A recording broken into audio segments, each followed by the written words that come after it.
Honorable Speaker, I present the budget for 24-25. Introduction. The people of India have reposed their faith in the government led by Honorable Prime Minister Shri Narendra Modi and re-elected it for a historic third term under his leadership.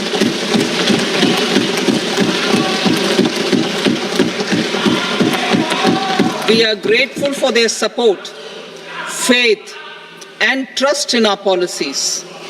We are determined to ensure that all Indians, regardless of religion, caste, gender, and age, make substantial progress in realizing their life goals and aspirations.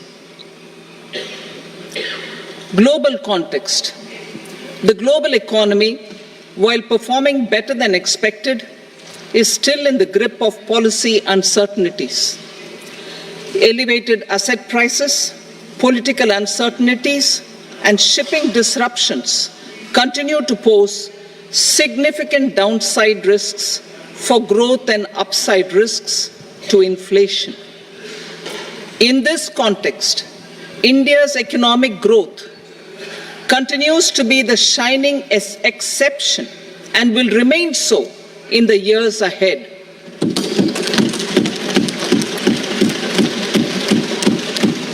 India's inflation continues to be low, stable, and moving towards the 4% target.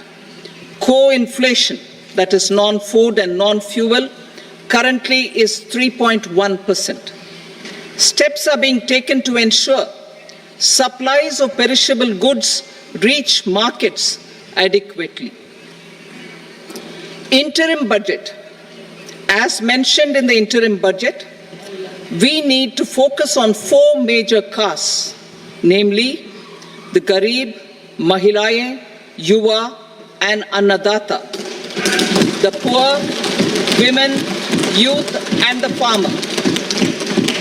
For Annadata, we announced higher minimum support prices a month ago for all major crops, delivering on the promise of at least a 50% margin over costs. Pradhan Mantri Garib Kalyan Anna Yojana was extended for 5 years, benefiting more than 80 crore people. Administrative actions for approval and implementation of various schemes announced in the interim budget are well underway. The required allocations have been made. Budget theme. Turning attention to the full year and beyond in this budget, we particularly focus on employment, skilling, MSMEs, and the middle class. I am happy to announce the Prime Minister's package of 5 schemes and initiatives to facilitate employment, skilling, and other opportunities for 4.1 crore youth over a 5-year period, with a central outlay of 2 lakh crore rupees. I will speak about them shortly, while more details may be seen in the annexure. This year, I've made a provision of 1.48 lakh rupees, 1.48 lakh crore rupees for education, employment, and skilling. Budget priorities. The people have given a unique opportunity to our government to take the country on the path of strong development and an all-round prosperity. In the interim budget, we promise to present a detailed roadmap for our pursuit of Vikasit Bharat. In line with the strategy set out in the interim budget, this budget envisages sustained efforts on the following 9 priorities for generating ample opportunities for all. Number 1, productivity and resilience in agriculture. Number 2, employment and skilling. Number 3, inclusive human resource development and social justice. 4. Manufacturing and services. 5. Urban development. 6. Energy security. 7. Infrastructure. 8. Innovation, research and development. And 9. Next generation reforms. Subsequent budgets will build on these and add more priorities. A more detailed formulation will be carried out as part of the economic policy framework about which I will speak later in this speech. This budget details some of the specific actions to be initiated in the current year towards fulfillment of these priorities, with potential for transformative changes. The budget also covers some of the previously made announcements with intent to strengthen them and step up their implementation for expediting our journey towards the goal of Viksit Bharat. Priority 1, productivity and resilience in agriculture. Transforming agricultural research. Our government will undertake a comprehensive review of the agricultural research setup to bring the focus on raising productivity and developing climate-resilient varieties. Funding will be provided in challenge mode, including to the private sector. Domain experts, both from the government and outside, will oversee the conduct of such research. Release of new varieties. New 109 high-yielding and climate-resilient varieties of 32 field and horticultural crops will be released for cultivation by farmers. Natural farming. In the next 2 years, 1 crore farmers across the country will be initiated into natural farming, supported by certification and branding. Implementation will be through scientific institutions and willing gram panchayats. 10,000 need-based bio-input resource centers will be established. Missions for pulses and oil seeds. For achieving self-sufficiency in pulses and oil seeds, we will strengthen their production, storage, and marketing. As announced in the interim budget, a strategy is being put in place to achieve Atmanirbharta for oil seeds such as mustard, groundnut, sesame, soybean, and sunflower. Vegetable production and supply chains. Large-scale clusters for vegetable production will be developed closer to major consumption centers. We will promote farmer-producer organizations, cooperatives, and startups for vegetable supply chains, including for collection and storage and marketing. Digital public infrastructure for agriculture. Buoyed by the success of the pilot project, our government, in partnership with the states, will facilitate the implementation of the digital public infrastructure in agriculture for coverage of farmers and their lands in 3 years. During this year, digital crop survey for Kharif using the DPI will be taken up in 400 districts. The details of 6 crore farmers and their lands will be brought into the farmer and land registries.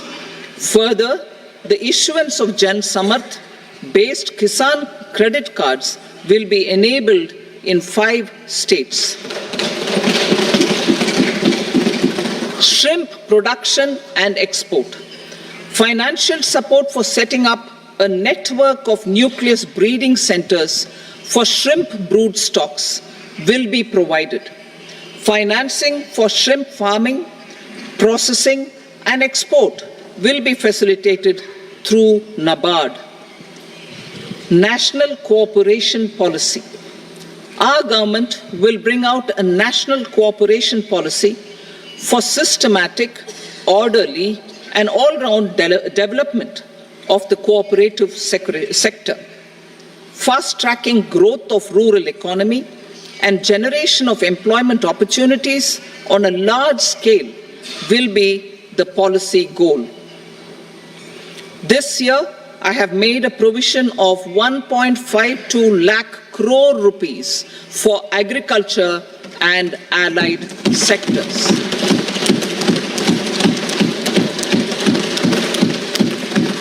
Priority 2, employment and skilling. Employment-linked incentive. Our government will implement following 3 schemes for employment-linked incentive as part of the Prime Minister's package. These will be based on enrollment in the EPFO and focus on recognition of first-time employees and support to employees and employers. Scheme A, first-timers. This scheme will provide 1 month wage to all persons newly entering the workforce in all formal sectors.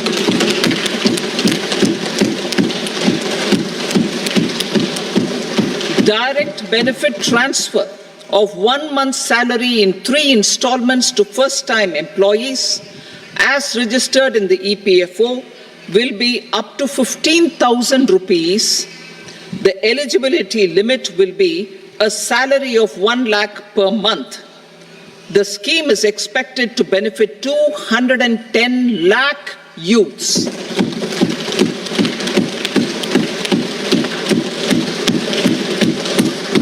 Scheme B, job creation in manufacturing.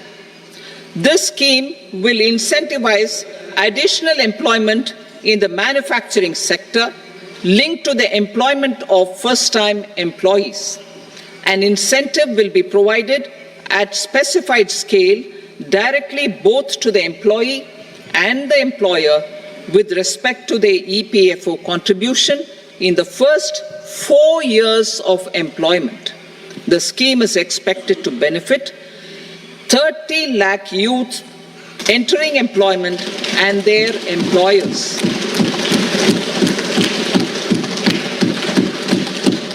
Scheme C, support to employers.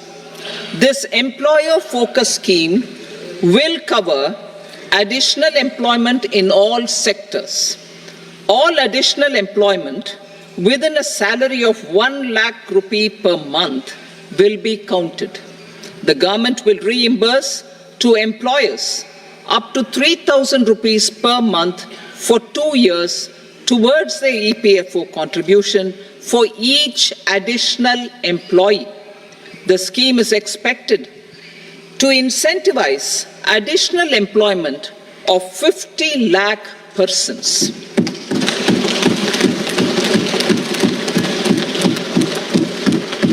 Participation of women in the workforce. We will facilitate higher participation of women in the workforce through setting up of working women hostels in collaboration with industry and establishing creches. In addition, the partnership will seek to organize women-specific skilling programs and promotion of market access for women SHG enterprises. Skilling program. I'm happy to announce a new centrally sponsored scheme as the 4th scheme under the Prime Minister's package for skilling in collaboration with state governments and industry. 20 lakh youth will be skilled over a 5-year period.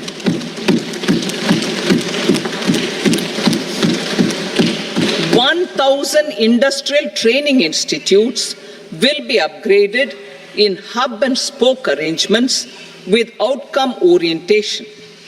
Course content and design will be aligned to the skill needs of industry, and new courses will be introduced for emerging needs. Skilling loans. The model skill loan scheme will be revised to facilitate loans up to 7.5 lakh rupees with a guarantee from a government-promoted fund. This measure is expected to help 25,000 students every year.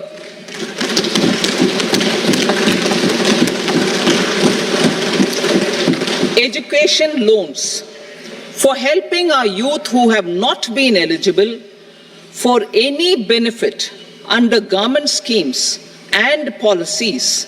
I am happy to announce a financial support for loans up to 10 lakh rupees for higher education in domestic institutions.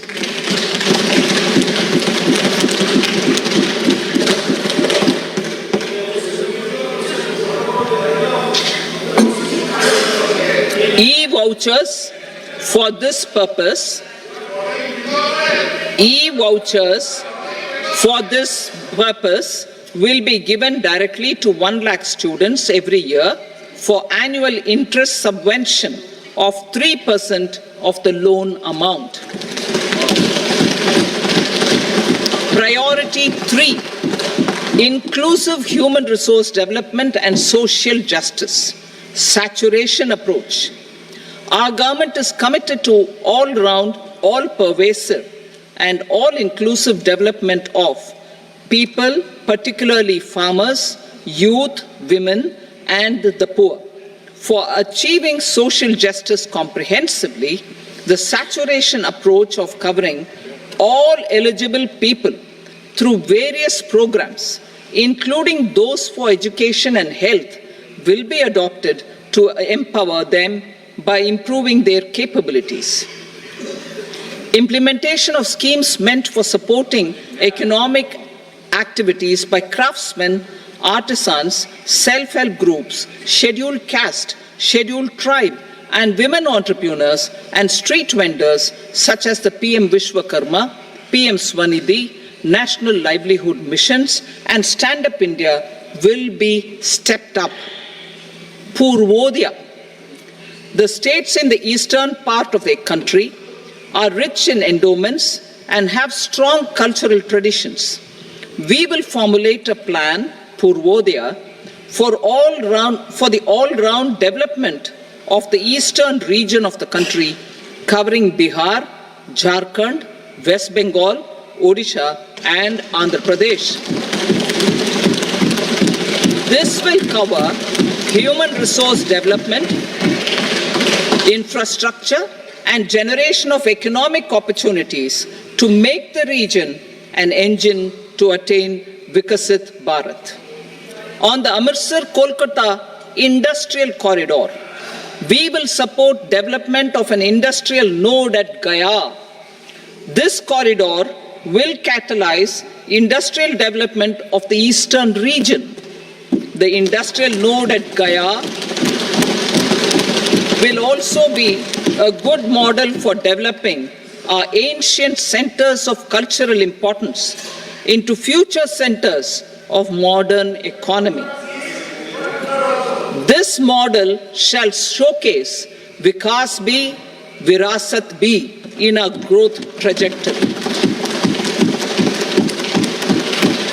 We will also support development of road connectivity projects, namely 1. Patna-Purnia Expressway, 2. Buxar-Bhagalpur Expressway, 3. Bodh Gaya, Rajgir, Vaishali and Darbhanga spurs, and 4. Additional 2-lane bridge over River Ganga at Buxar at a total cost of 26,000 crore rupees.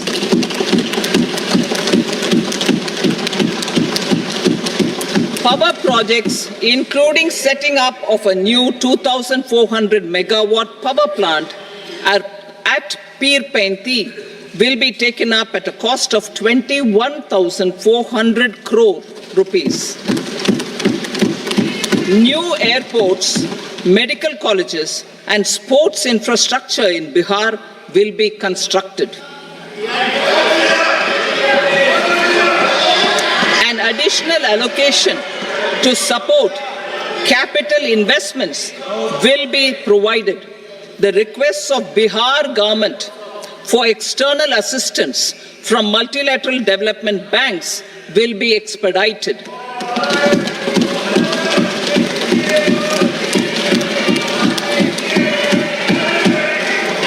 Andhra Pradesh Reorganization Act.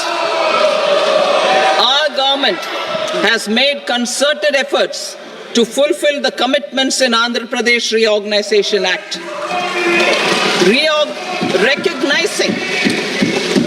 Recognizing the state's need for the capital, recognizing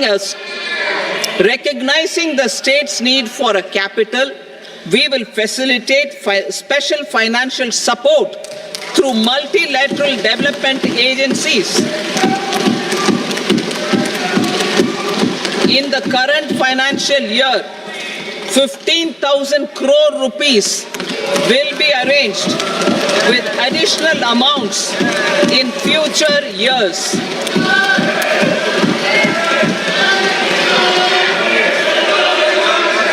Our government is fully committed to financing and early completion of the Polavaram irrigation project, which is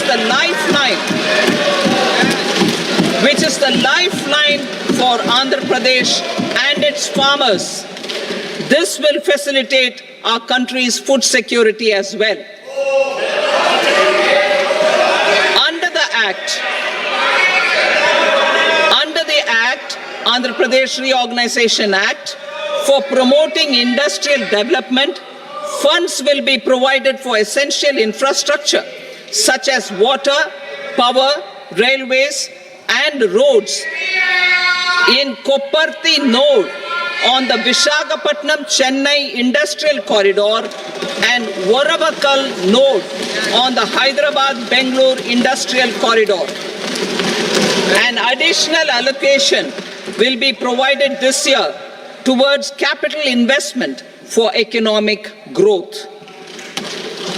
Grants for backward regions of Rayalaseema, Prakasham, North Coastal Andhra, as stated in the Act, will be provided. PM Awas Yojana. 3 crore additional houses under the PM Awas Yojana in rural and urban areas in the country have been announced, for which the necessary allocations are being made. Women-led development. For promoting women-led development, the budget carries an allocation of more than 3 lakh crore for schemes benefiting women and girls. This signals our government's commitment for enhancing women's role in economic development. Pradhan Mantri Janjatiya Unnat Gram Abhiyan. For improving the socio-economic condition of tribal communities, we will launch the Pradhan Mantri Janjatiya Unnat Gram Abhiyan by adopting saturation coverage for tribal families in tribal majority villages and aspirational districts.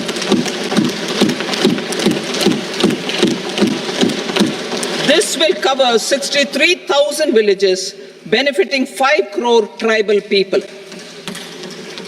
Bank branches in northeastern region.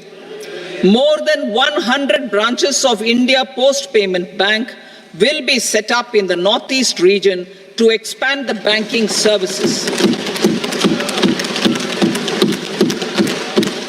This year, I have made a provision of 2.66 lakh crore rupees for rural development, including rural infrastructure. Priority 4, manufacturing and services, support for promotion of MSMEs. This budget provides special attention to MSMEs and manufacturing, particularly labor-intensive manufacturing.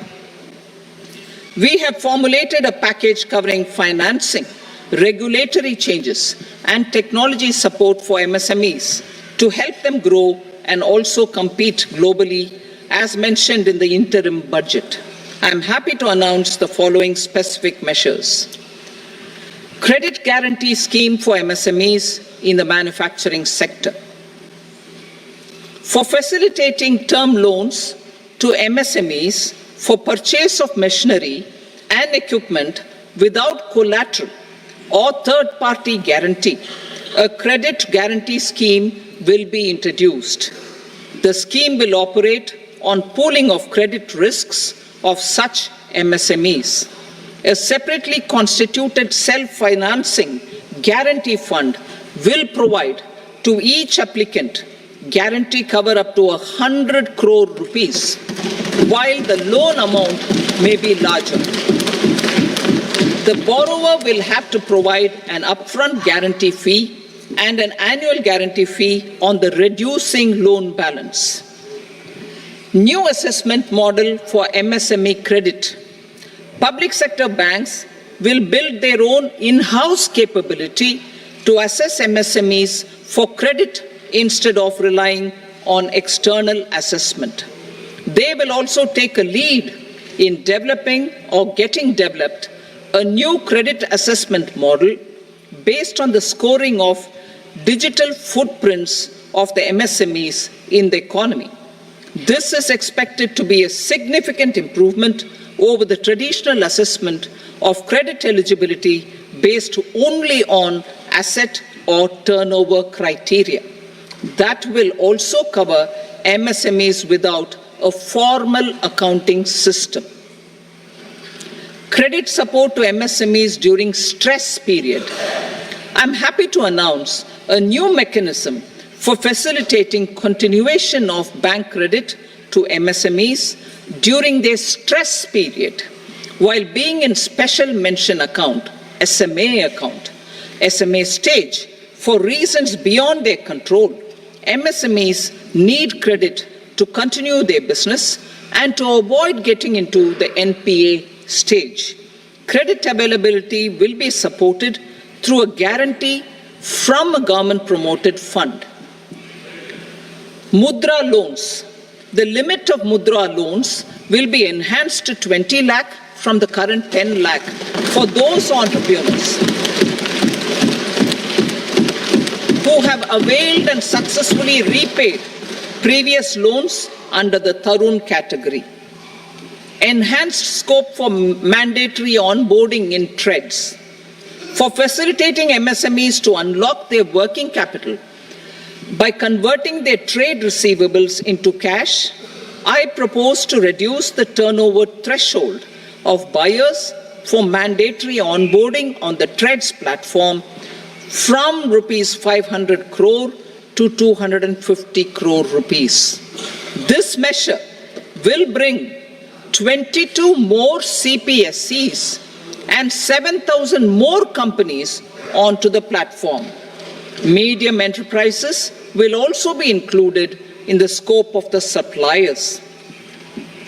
SIDBI branches in MSME clusters. SIDBI will open new branches to expand its reach to serve all major MSME clusters within 3 years and provide direct credit to them.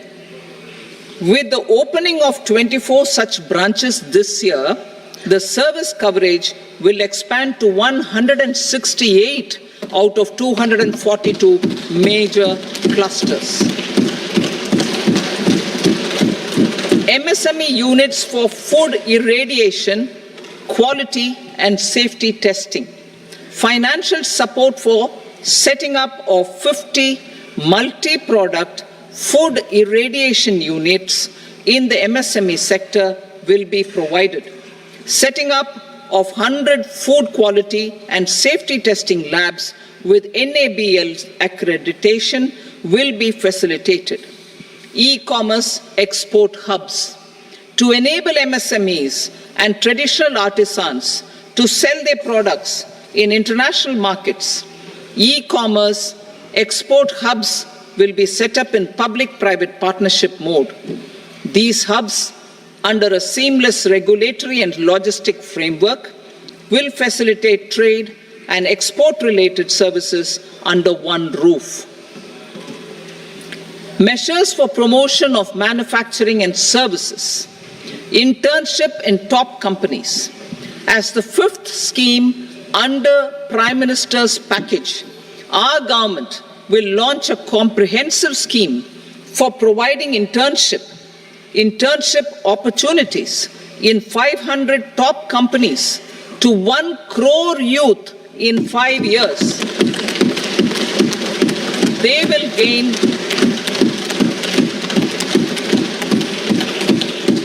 will gain exposure for 12 months to real-life business environment, varied professions, and employment opportunities. An internship allowance of 5,000 per month, 5,000 rupees per month, along with a one-time assistance of 6,000 rupees will be provided. Companies will be expected to bear the training cost and 10% of their internship cost from their CSR funds. Industrial parks.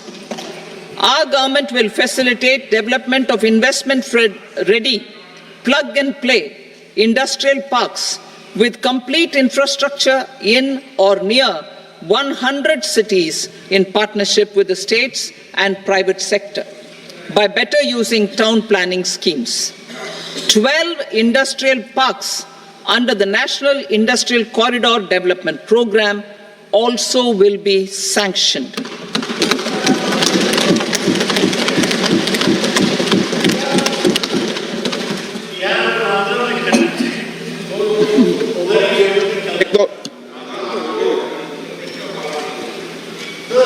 Veggie paper, no. Please, Petty.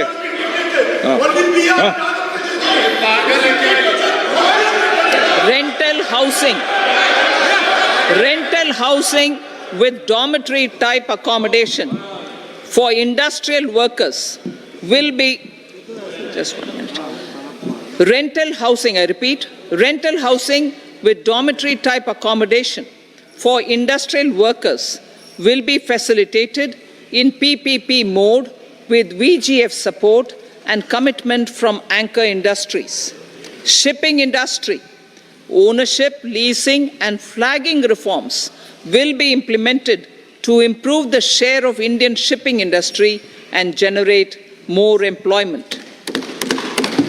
Critical mineral mission. We will set up a critical mineral mission for domestic production, recycling of critical minerals and overseas acquisition of critical mineral assets. Its mandate will include technology development, skilled workforce, extended producer responsibility framework, and a suitable financing mechanism. Offshore mining of minerals. Our government will launch the auction of the first tranche of offshore blocks for mining, building on the exploration already carried out. Digital public infrastructure applications. Turning to the services sector, I propose development of DPI applications at population scale for productivity gains, business opportunities, and innovation by the private sector. These are planned in the areas of credit, e-commerce, education, health, law and justice, logistics, MSME service delivery, and urban governance. Integrated technology platform for IBC ecosystem. An integrated technology platform will be set up for improving the outcomes under the Insolvency Bankruptcy Code for achieving consistency, transparency, timely processing, and better oversight for all stakeholders. Voluntary closure of LLPs. The services of the Center for Processing Accelerated Corporate Exit, CPACE, will be extended for voluntary closure of LLPs to reduce the closure times. National Company Law Tribunals. The IBC has resolved more than 1,000 companies, resulting in direct recovery of 3.3 lakh crore to creditors. 3.3 lakh crore rupees to creditors. In addition, 28,000 cases involving over 10 lakh crore rupees have been disposed of even prior to admission. Appropriate changes to the IBC, reforms and strengthening of the tribunal and appellate tribunals will be initiated to speed up insolvency resolution. Additional tribunals will be established. Out of those, some will be notified to decide cases exclusively under the Companies Act. Debt recovery. Steps for reforming and strengthening debt recovery tribunals will be taken. Additional tribunals will be established to speed up recovery. Priority 5, urban development. Cities as growth hubs. Working with states, our government will facilitate development of cities as growth hubs. This will be achieved through economic and transit planning and orderly development of peri-urban areas utilizing town planning schemes. Creative redevelopment of cities. For creative brownfield redevelopment of existing cities with a transformative impact, our government will formulate a framework for enabling policies, market-based mechanisms, and regulation. Transit-oriented development. Transit-oriented development plans for 14 large cities with a population above 30 lakh will be formulated, along with an implementation and financing strategy. Urban housing. Under the PM Awas Yojana, Urban 2.0, housing needs of 1 crore urban poor and middle-class families will be addressed with an investment of 10 lakh crore rupees. This will include the central assistance of 2.2 lakh crore rupees in the next 5 years. A provision of interest subsidy to facilitate loans at affordable rates is also envisaged. In addition, enabling policies and regulations for efficient and transparent rental housing markets with enhanced availability will also be put in place. Water supply and sanitation. In partnership with state governments and multilateral development banks, we will promote water supply, sewage treatments, and solid waste management projects and services for 100 large cities through bankable projects. These projects will also envisage use of treated water for irrigation and filling up of tanks in nearby areas. Street markets. Building on the success of PM Swanidhi scheme in transforming the lives of street vendors, our government envisions a scheme to support each year over the next 5 years the development of 100 weekly hearts or street food hubs in select cities. Stamp duty. We will encourage states which continue to charge high stamp duty to moderate the rates for all and also consider further lowering duties for properties purchased by women. This reform will be made an essential component of urban development schemes. Priority 6, energy security, energy transition. In the interim budget, I had announced our strategy to sustain high and more resource-efficient economic growth, along with the energy security in terms of availability, accessibility, and affordability. We will bring out a policy document on appropriate energy transition pathways that balances the imperatives of employment, growth, and environmental sustainability. PM Surya Ghar Muft Bijli Yojana. PM Surya Ghar Muft Bijli Yojana. In line with the announcement in the interim budget, In line with the announcement in the interim budget, PM Surya Ghar Muft Bijli Yojana has been launched to install rooftop solar plants to enable 1 crore households obtain free electricity up to 300 units every month. The scheme has generated remarkable response with more than 1.28 crore registrations and 14 lakh applications, and we will further encourage it. Pumped storage policy. A policy for promoting pumped storage projects will be brought out for electricity storage and facilitating smooth integration of the growing share of renewable energy with its variable and intermittent nature in the overall energy mix. Research and development of small and modular nuclear reactors. Nuclear energy is expected to form a very significant part of the energy mix for Vikasit Bharat. Towards that pursuit, our government will partner with the private sector for 1. Setting up Bharat Small Reactors. 2. Research and development of Bharat Small Modular Reactor. And 3. Research and development of newer technologies for nuclear energy. The R&D funding announced in the interim budget will be made available for this sector also. Advanced ultra supercritical thermal power plants. The development of indigenous technology for advanced ultra supercritical thermal power plants with much higher efficiency has been completed. A joint venture between NTPC and BHEL will set up a full-scale 800 megawatt commercial plant using AUSC technology.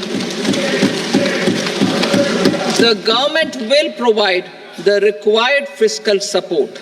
Moving forward, development of indigenous capacity for the production of high-grade steel and other advanced metallurgy materials for these plants will result in strong spin-off benefits for the economy. Roadmap for hard-to-abate industries. A roadmap for moving the hard-to-abate industries from energy efficiency targets to emission targets will be formulated. Appropriate regulations for transition of these industries from the current perform, achieve and trade mode to Indian carbon market mode will be put in place. Support to traditional micro and small industries. An investment grade energy audit of traditional micro and small industries in 60 clusters, including brass and ceramic, will be facilitated. Financial support will be provided for shifting them to cleaner forms of energy and implementation of energy efficiency measures. The scheme will be replicated in another 100 clusters in the next phase. Priority 7, infrastructure investment by central government.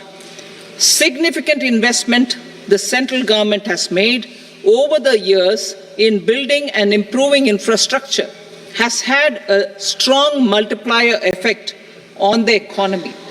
We will endeavor to maintain strong fiscal support for infrastructure over the next 5 years in conjunction with imperatives of other priorities and fiscal consolidation. This year, I have provided 11,11,111 crore rupees for capital expenditure. This would be 3.4% of our GDP. Infrastructure investment by state governments. We will encourage states to provide support of similar scale for infrastructure, subject to their development priorities. A provision of 1.5 lakh crore rupees for long-term interest-free loans have been made this year also to support the states in their resource allocation. Private investment in infrastructure. Investment in infrastructure by private sector will be promoted through viability gap funding and enabling policies and regulations. A market-based financing framework will be brought out. Pradhan Mantri Gram Sadak Yojana, Phase 4 of the PMGSY will be launched to provide all-weather connectivity to 25,000 rural habitations, which have become eligible in view of their population increase. Irrigation and flood mitigation. Bihar has frequently suffered from floods, many of them originating outside the country. Plans to build flood control structures in Nepal are yet to progress. Our government, through the Accelerated Irrigation Benefit Program and other sources, will provide financial support for projects with estimated cost of 11,500 crore rupees, such as the Kosi-Michi intra-state link and 20 other ongoing and new schemes, including barrages, river pollution abatement, and irrigation projects. In addition, survey and investigation of Kosi-related flood mitigation and irrigation projects will be undertaken.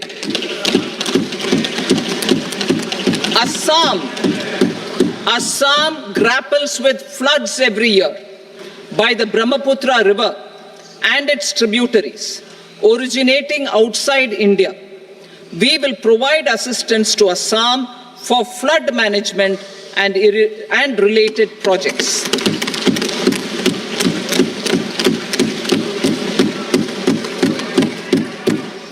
Himachal Pradesh suffered extensive losses due to floods last year. Our government will provide assistance to the state for reconstruction and rehabilitation through multilateral development assistance.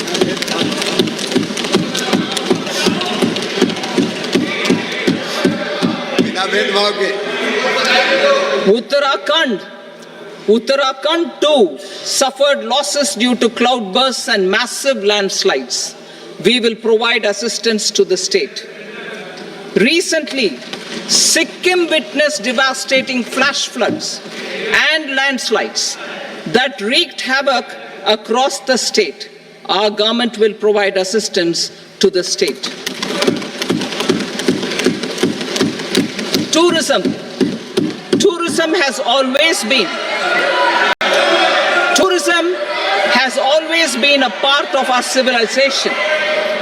Our efforts in positioning India as a global tourist destination will also create jobs, stimulate investments, and unlock economic opportunities for other sectors.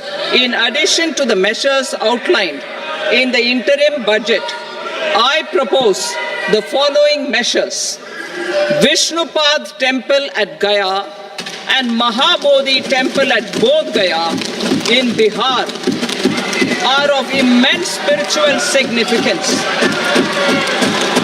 Comprehensive development of Vishnupad Temple Corridor and Mahabodhi Temple Corridor will be supported, modeled on the successful Kashi Vishwanath Temple Corridor to transform them into world-class pilgrim and tourist destinations. Rajgir holds immense religious significance for Hindus, Buddhists and Jains. The 20th Tirthankara Muniswarata temple in the Jain temple complex is ancient. The Saptarishi or the 7 hot springs form a warm water Brahmkund that is sacred. a comprehensive development initiative for Rajgir will be undertaken. Our government will support the development of Nalanda as a tourist center, besides reviving Nalanda University to its glorious stature. Odisha's scenic beauty, temples, monuments, craftsmanship, wildlife sanctuaries, natural landscapes, and pristine beaches make it an ultimate tourism destination. Our government will provide assistance for their development to Odisha as well. Priority 8, innovation, research and development. We will operationalize the Anusandhan National Research Fund for basic research and prototype development. Further, we will set up a mechanism for spurring private sector-driven research and innovation at commercial scale with a financing pool of 1 lakh crore rupees in line with the announcement in the interim budget. Space economy. With our continued emphasis on expanding the space economy by 5 times in the next 10 years, a venture capital fund of 1,000 crore rupees will be set up. Priority 9, next generation reforms. Economic policy framework. We will formulate an economic policy framework to delineate the overarching approach to economic development and set the scope of the next generation of reforms for facilitating employment opportunities and sustaining high growth. Our government will initiate and incentivize reforms for 1. Improving productivity of factors of production, and 2. Facilitating markets and sectors to become more efficient. These reforms will cover all factors of production, namely land, labor, capital, and entrepreneurship, and technology as an enabler of improving total factor productivity and bridging inequality. Effective implementation of several of these reforms requires collaboration between the center and the states and building consensus as development of the country lies in development of the states. For promoting competitive federalism and incentivizing states for faster implementation of reforms, I propose to earmark a significant part of the 50-year interest-free loan. Working with the states, we will initiate the following reforms.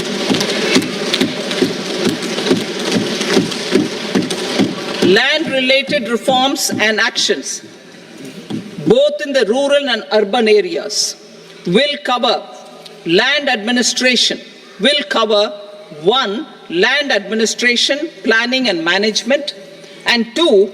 Urban planning usage and building bylaws. These will be incentivized for completion within the next 3 years through appropriate fiscal support. Rural land-related actions. Rural land-related actions will include 1. Assignment of unique land parcel identification number, UL PIN, or Bhu Aadhaar for all lands. 2. Digitization of cadastral maps. 3. Survey of subdivisions, survey of map subdivisions as per current ownership. 4. Establishment of land registry. And 5. Linking to the farmers registry. These actions will also facilitate credit flow and other agricultural services. Urban land-related actions. Land records in urban areas will be digitized with GIS mapping. An IT-based system for property record administration, updating, and tax administration will be established. These will also facilitate improving the financial position of urban local bodies. Labor-related reforms. Services to labor. Our government will facilitate the provision of a wide array of services to labor, including those for employment and skilling. A comprehensive integration of e-Shram portal with other portals will facilitate such one-stop solution. Open architecture databases for the rapidly changing labor market, skill requirements, and available job roles, and a mechanism to connect job aspirants with potential employers and skill providers will be covered in these services. Shram Suvidha and Samadhan portal. Shram Suvidha and Samadhan portal will be revamped to enhance ease of compliance for industry and trade. Capital and entrepreneurship related reforms, financial sector vision and strategy. For meeting financing needs of the economy, our government will bring out a financial sector vision and strategy document to prepare the sector in terms of size, capacity, and skills. This will set the agenda for the next 5 years and guide the work of the government, regulators, financial institutions, and market participants. Taxonomy for climate finance. We will develop taxonomy for climate finance for enhancing the availability of capital for climate adaptation and mitigation. This will support achievement of the country's climate commitments and green transition. Variable capital company structure. We will seek the required legislative approval for providing an efficient and flexible mode for financing leasing of aircrafts and ships and pooled funds of private equity through a variable company structure. Foreign direct investments and overseas investment. The rules and regulations for foreign direct investment and overseas investments will be simplified to 1. Facilitate foreign direct investments, 2. Nudge prioritization, and 3. Promote opportunities for using Indian rupee as a currency for overseas investment. NPS Vatsalya. NPS Vatsalya, a plan for contribution by parents and guardians for minors, will be started. On attaining the age of majority, the plan can be converted seamlessly into a normal NPS account. Use of technology. We have successfully used technology for improving productivity and bridging inequality in our economy during the past 10 years. Public investment in digital infrastructure and innovations by the private sector have helped in improving access of all citizens, particularly the common people, to market resources, education, health and services. We will step up adoption of technology towards digitalization of the economy. Ease of doing business. For enhancing ease of doing business, we are already working on the Jan Vishwas Bill 2.0. Further, states will be incentivized for implementation of the business reforms, action plans, and digitalization. Data and statistics. For improving data governance, collection, processing and management of data and statistics, different sectoral databases, including those established under the Digital India Mission, will be utilized with active use of technology tools. New pension scheme. The committee to review the NPS has made considerable progress in its work. I'm happy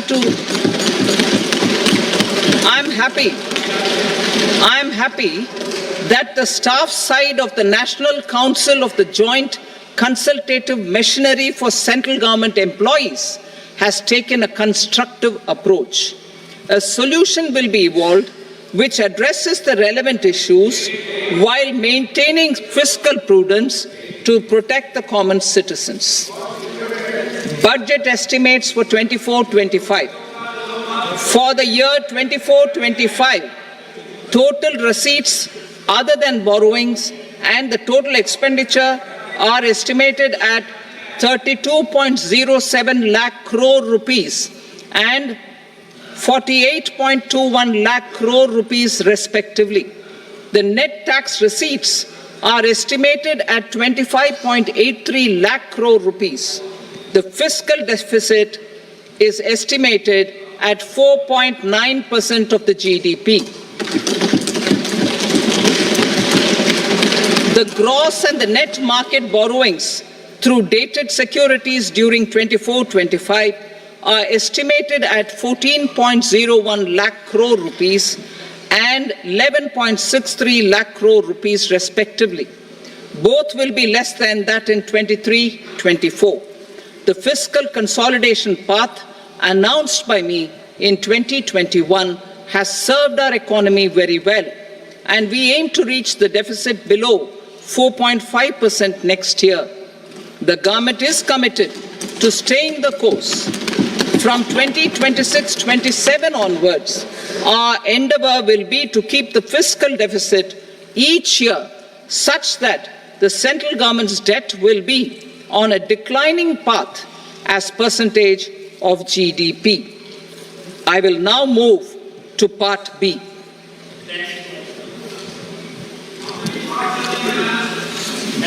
Indirect taxes. Sir, I start with GST.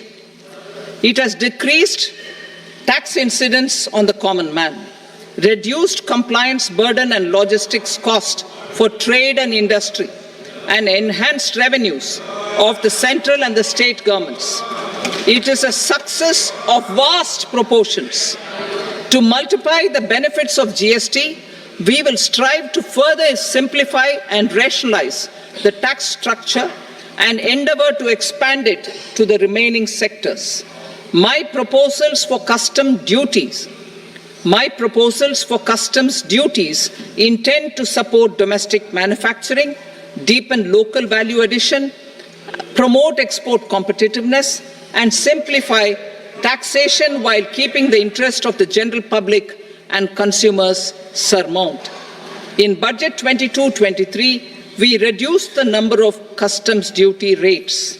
I propose to undertake a comprehensive review of the rate structure over the next 6 months to rationalize and simplify it for ease of trade, removal of duty inversion, and reduction of disputes. I shall now take up sector-specific customs duty proposals. Medicine and medical equipments. To provide relief to cancer patients, I propose to fully exempt 3 more medicines from customs duties.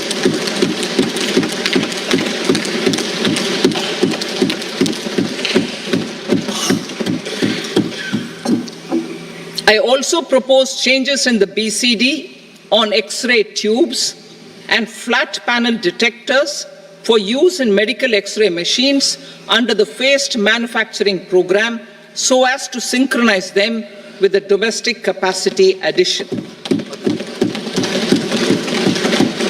Mobile phone and related parts. With a 3-fold increase in domestic production and almost a 100-fold jump in exports of mobile phones over the last 6 years, the Indian mobile industry has matured. In the interest of consumers, I now propose to reduce the BCD on mobile phone, mobile PCBA, and mobile charger to 15%. Critical minerals. Minerals such as lithium, copper, cobalt, and rare earth elements are critical for sectors like nuclear energy, renewable energy, space, defense, telecommunications, and high-tech electronics. I propose to fully exempt customs duties on 25 critical minerals and reduce BCD on 2 of them. This will provide a major fillip to the processing and refining of such minerals and help secure their availability for these strategic and important sectors. Solar energy. Energy transition is critical in the fight against climate change. To support energy transition, I propose to expand the list of exempted capital goods for use in the manufacture of solar cells and panels in the country. Further, in view of sufficient domestic manufacturing capacity of solar gas, glass and tinned copper interconnect, I propose not to extend the exemption of custom duties provided to them. Marine products. India's seafood exports in the last financial year touched an all-time high of more than 60,000 crores of rupees. Frozen shrimp accounted for about two-thirds of these exports. To enhance their competitiveness, I propose to reduce BCD on certain broodstock, polychaete worms, shrimp and fish feed to 5%. I also propose to exempt customs duty on various inputs for manufacture of shrimp and fish feed. Leather and textile. Similarly, to enhance the competitiveness of exports in the leather and textile sectors, I propose to reduce BCD on real down-filling material from duck or goose. I am also making additions to the list of exempted goods for manufacture of leather and textile garments, footwear, and other leather articles for export.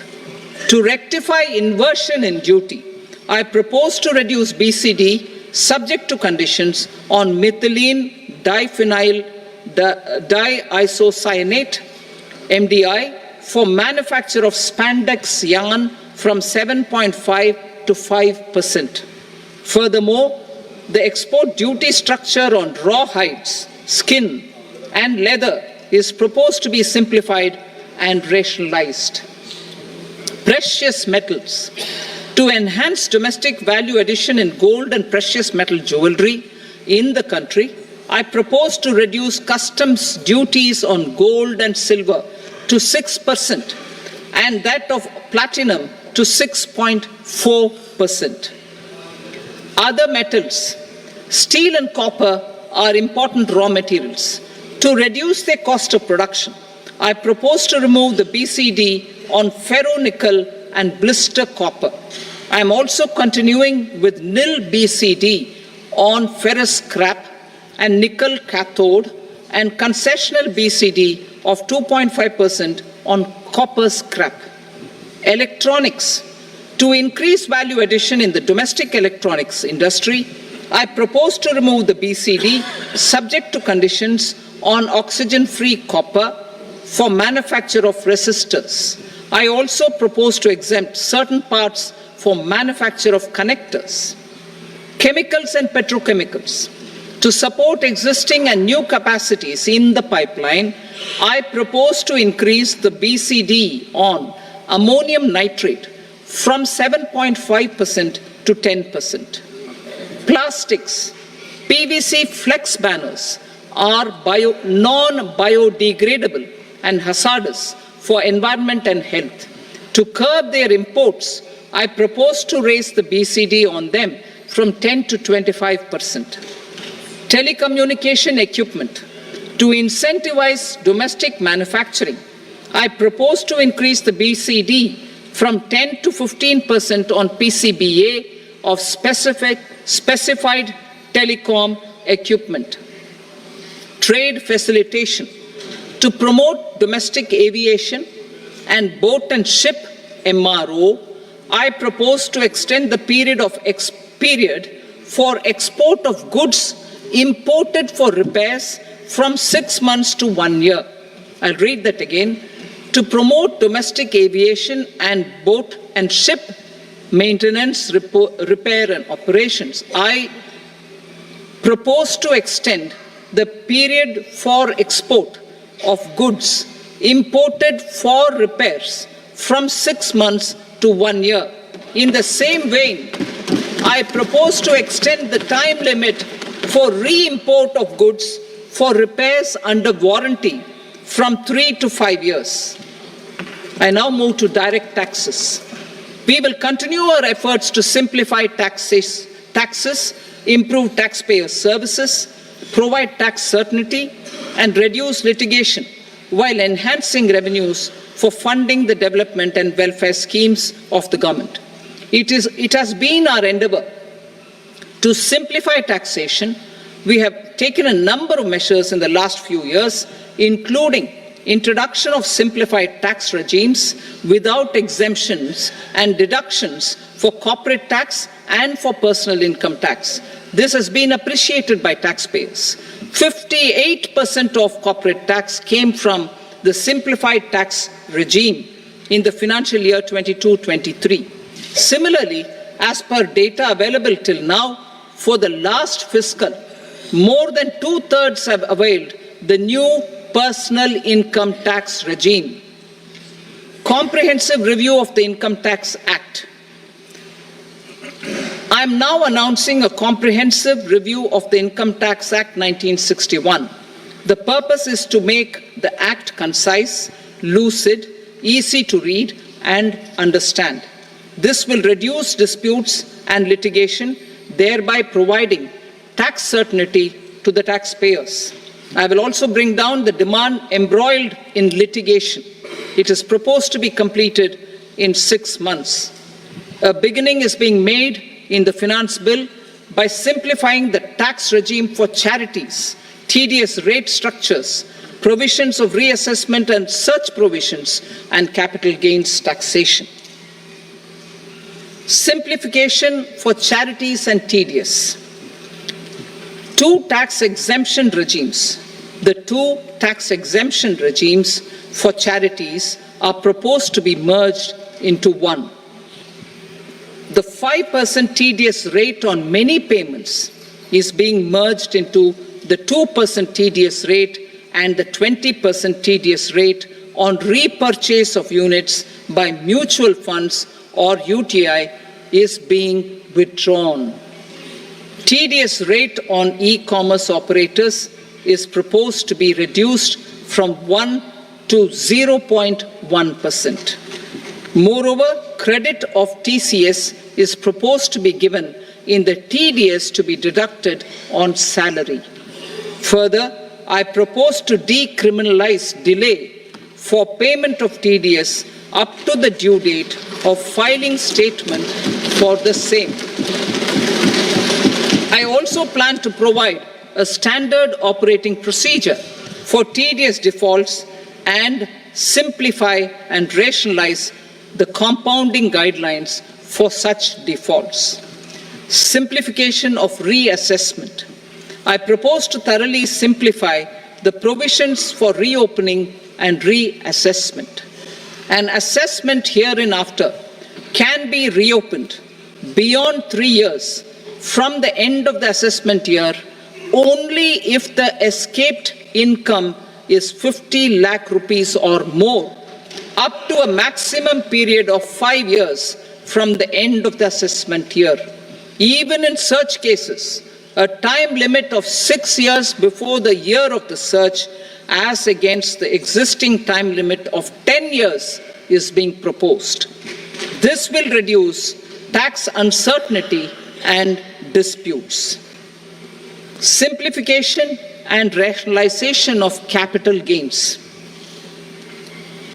Capital gains taxation is also proposed to be hugely simplified. Short-term gains on certain financial assets shall henceforth attract a tax rate of 20%, while that on all other financial assets and all non-financial assets shall continue to attract the applicable tax rate.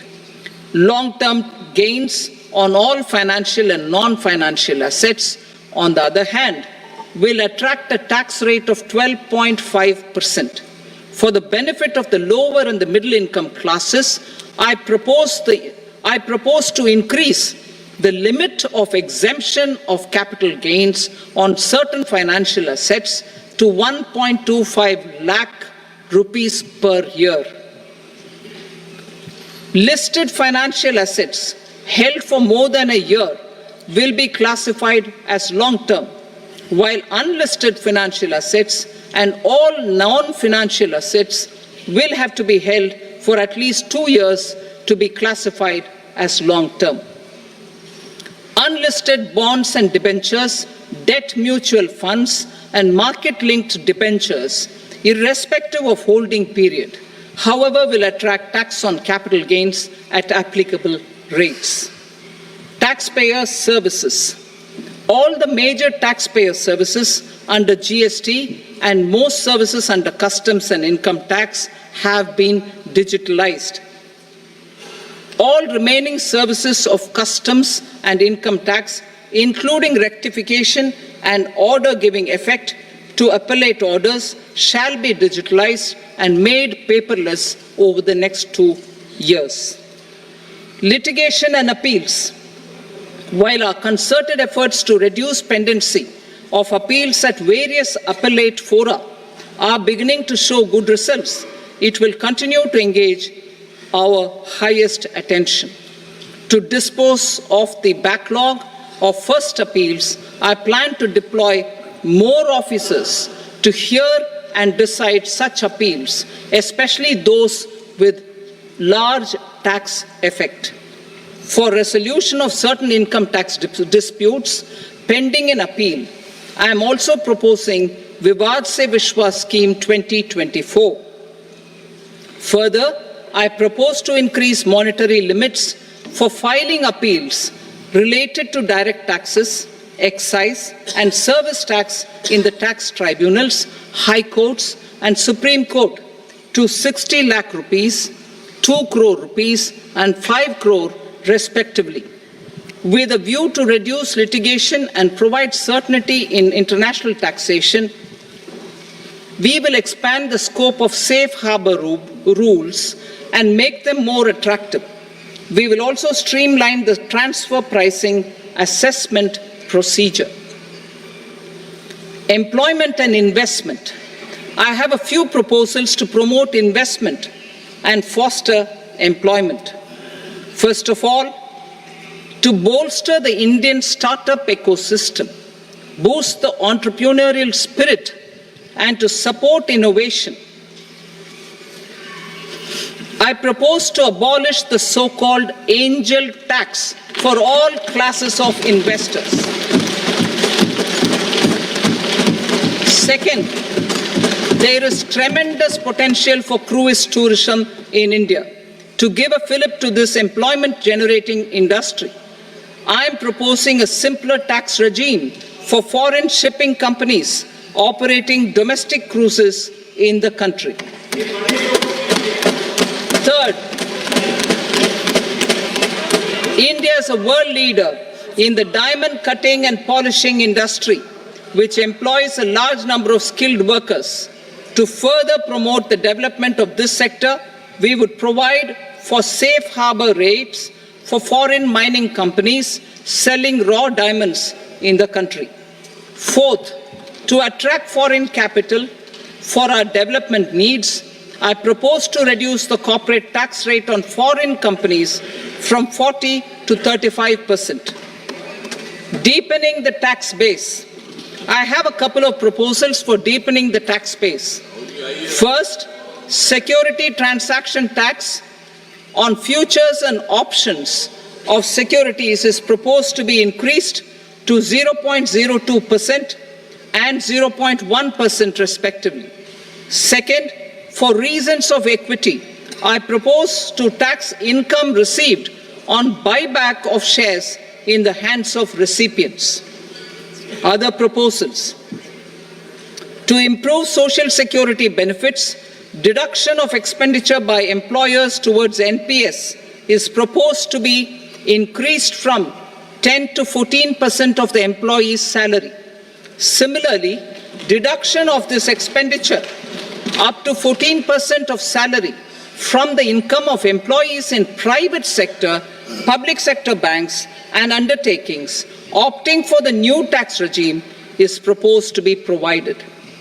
Indian professionals working in multinationals get ESOPs and invest in social security schemes and other movable assets abroad. Non-reporting of such small foreign assets has penal consequences under the Black Money Act. Such non-reporting of movable assets up to 20 lakh rupees is proposed to be depenalized.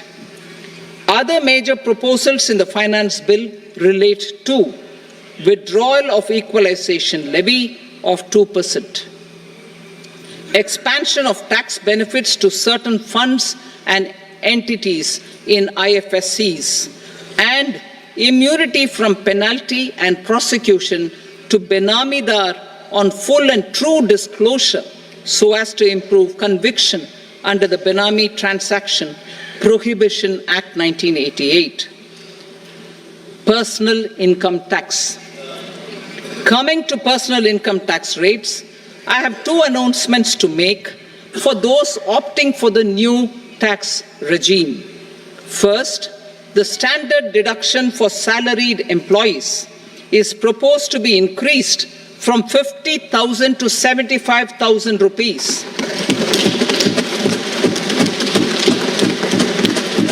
Similarly, deduction on family pension for pensioners is proposed to be enhanced from 15,000 to 25,000 rupees.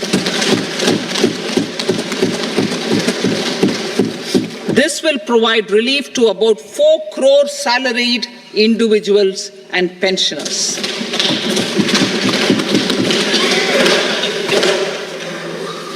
Second, in the new tax regime, the tax rate structure is proposed to be revised as follows. 0 to 3 lakh rupees, nil. 3 to 7 lakh rupees, 5%. 7 to 10 lakh rupees, 10%. 10 to 12 lakh rupees, 15%. 12 to 15 lakh rupees, 20%. And above 15 lakh rupees, 30%. As a result of these changes, a salaried employee in the new tax regime stands to save up to 17,500 rupees in income tax.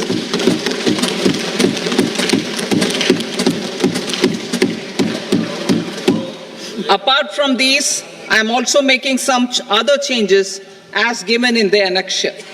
As a result of these proposals, revenue of about 37,000 crore, that is 29,000 crore in direct taxes and 8,000 crore in indirect taxes will be foregone, while revenue of about 30,000 crore rupees will be additionally mobilized.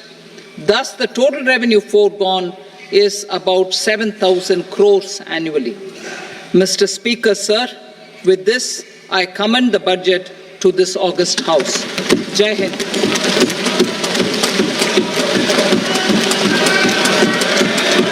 Item number 2. Item number 2.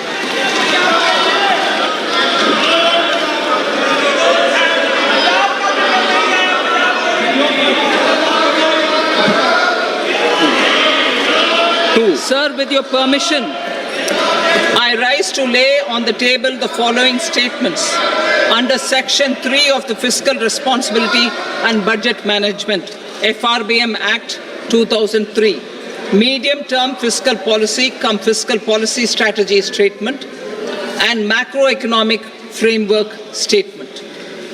Item number 3. Sir, with your permission, I rise to move for leave to introduce the Finance Number 2 Bill 2024. प्रश्न ये कि विधेयक को पुनर्स्थापित करने की अनुमति प्रदान की जाए। जो सदस्य इसके पक्ष में हाँ कहें, जो सदस्य विरोध में ना कहें। मेरे विचार में निर्णय हाँ वालों के पक्ष में अनुमति प्रदान की जाती है। माननीय मंत्री जी, अब विधेयक पुनर्स्थापित करें। Sir, I introduce the bill. Item number 4. The Union Territory of Jammu and Kashmir budget. Sir, I rise to present a statement, Hindi and English versions, of the estimated receipts and expenditure of the Union Territory of Jammu and Kashmir for the year 24-25. सभा की कार्रवाई कल बुधवार दिनांक